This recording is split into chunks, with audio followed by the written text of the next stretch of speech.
À l'heure du réchauffement climatique et des périodes de canicule que nous connaissons, il peut paraître surprenant de parler de repères de crues.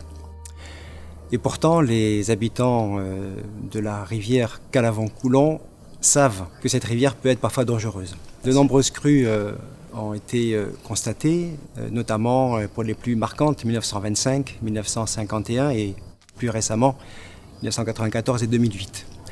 Ces crues du Calavon ont laissé des souvenirs atroces. Des maisons inondées, des hauteurs d'eau très importantes, notamment à Laval, sur Cavaillon, mais aussi sur la ville d'Apt.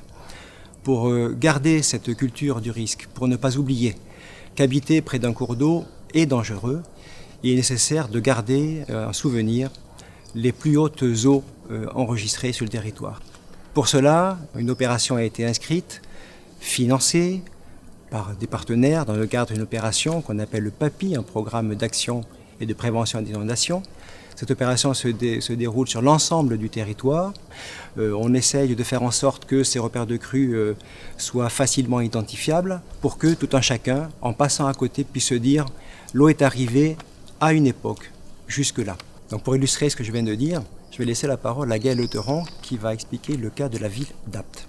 La ville d'Apt a connu de fortes crues ces dernières années qui ont fortement marqué les esprits. J'ai d'ailleurs moi-même été aux premières loges de la crue de 1994.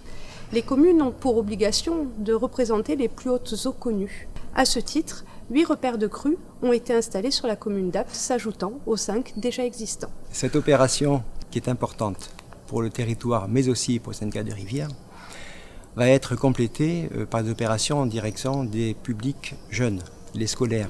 Nous pensons que ces opérations de sensibilisation sont importantes pour le territoire.